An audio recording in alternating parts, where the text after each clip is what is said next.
grew up in a lot of different places, but I was born in Los Angeles. My parents moved to Idaho and started a pig farm. Then we went from there to Oregon and had a sheep farm. And my parents bought up sheep that were known to produce black wool through crossbreeding.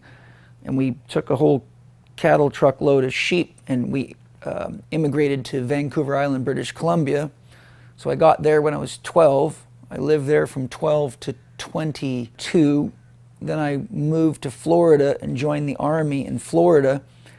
And while I was there, I fought my way onto the Army boxing team. And after a little while on the boxing team, I was asked to become the trainer of the boxing team. There I got to do 2 years of on-the-job training with an osteopathic physician, and I got to work with 30 of the best boxers in the world. And my job was to take care of nutrition, writing their training programs. I was also the team massage therapist, and I managed the gym itself. And when my career in the Army came to an end, I knew I didn't want to be in the Army anymore. My dream was to take my massage therapy skills and my conditioning skills and my diet skills, and I'd always studied holistic nutrition. So I had a very good grounding in what holism was and what that concept meant. And because my mother raised me that way, it wasn't foreign to me. And then I wanted to move to San Diego because, one, I love San Diego, and every time I'd come here, I really enjoyed it here, and I used to be a surfer when I was young. And this was the training mecca in the world for triathletes. So my original idea was to start a business to train and take care of elite level triathletes. Well, one thing led to another, and I ended up working in the largest physical therapy clinic in San Diego, and I was the first massage therapist ever to be hired by a physical therapy clinic. After 4 years of working there, one of my friends who was a very skilled physical therapist and I decided to leave and start our own physical therapy clinic. So we started Golden Triangle Rehabilitation. I took the profits from the physical therapy clinic we'd started, and I started the C.H.E.K Institute in 1995, and then I just built the C.H.E.K Institute up from there.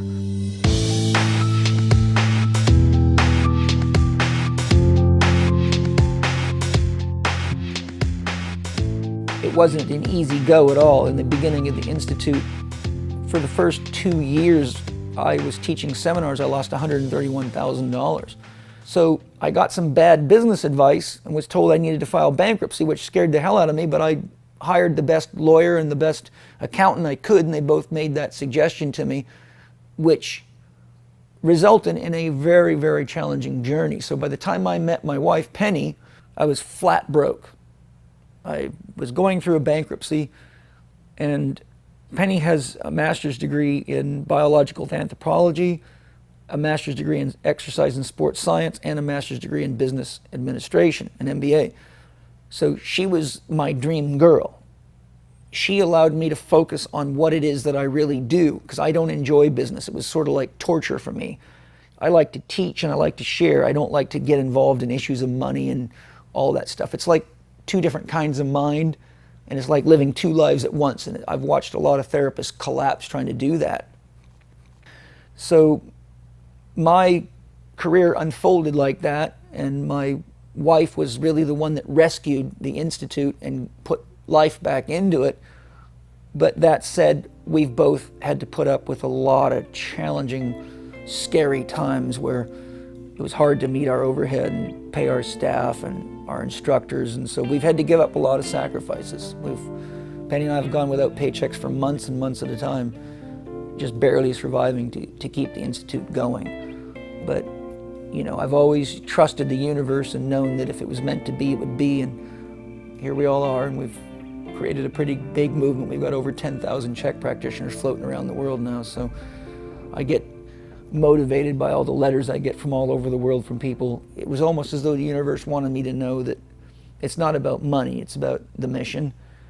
Osho said, never judge a teacher by how many students he has, but by how many masters he creates. And I, at my own level of judgment and standard, can say, if I was to die today, I've left enough real masters behind to transform a large body. You know, if you think one apple tree seed can grow potentially untold numbers of apples, right?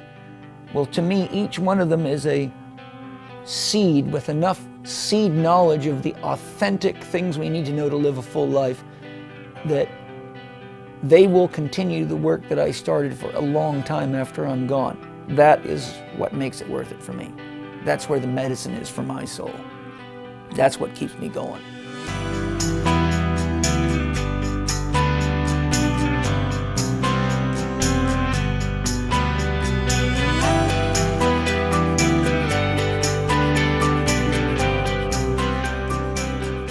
Probably 5 years ago,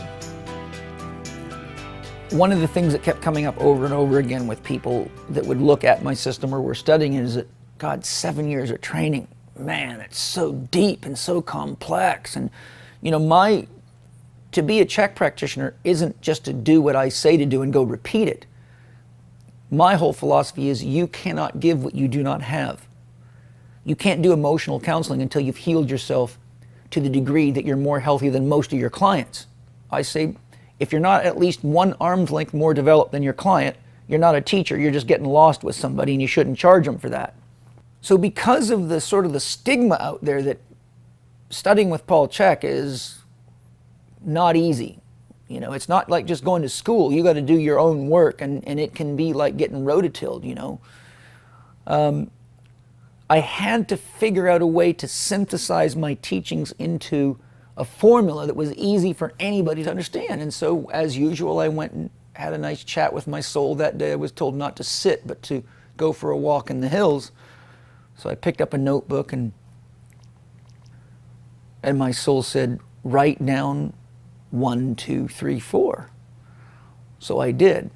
1, 2, 3, 4.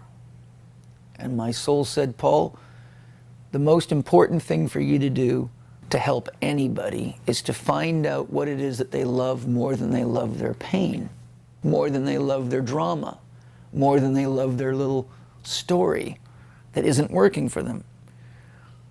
Well, in psychology, that's called motivational interviewing. So I learned that before I start teaching people a bunch of stuff, even patients, I've got to identify what it is that they're really trying to accomplish or achieve. And most people aren't actually coming to achieve something that they want. They're coming to achieve something that they think they need because society has programmed them to believe that. Millions of people have told me, oh, you'll never make anything out of yourself with a college degree. If I had a nickel for every time I heard that between the ages of 6 and 20, I'd be a multi-millionaire, right? Well, I know damn well that's not true. So my first objective for helping somebody is to help them understand what love is and how love works. And I've been able to go through what I've gone through, even though it's been painful, because it has been a labor of love. I am doing what I authentically love to do and what I authentically see is the most valuable with the knowledge and the wisdom that I have. Then my most important thing to teach them is, okay, now let's look at what love is. And what I teach people is that when you've actually found the flow of your own love, you're not afraid of challenges any more than an athlete's afraid to lift weights or climb a mountain or bleed because they got a blister. There's always going to be challenges going into any of these things. The difference is if the challenge that you're facing is detracting from your sense of connection to what life is and the quality of life and your sense of inner wholeness, then you're probably moving in the wrong direction. If the challenges are something that you can take in and grow from and learn from and have a greater sense of awareness about what is really going on in your life, that's when you're in flow. I found out several years ago that the fastest way I could help someone find what their love is to simply write down what you don't like in your life right now, with the highest priority being the one you don't like. So if you're angry as hell at your spouse, write that down. If I hate being married, okay, good, write that down. I hate having a low-paying job, good, write that down. If you don't know what you love, tell me what you do not love that you're willing to change. So then sometimes I get a laundry list, you know, like, whoo. So I say, okay, let's just start at the first one. If you know what you don't want, all you got to do is flip it over. I don't want to be fat. Okay, good. Flip that over. I want to be healthy and thin. Fine. So no matter what it is, if you don't know what your dream is, all you got to do is know what you don't want. And by getting your life right so that you're taking responsibility for creating a life that feels good, you find out that as you feel good, it's easier for you to love.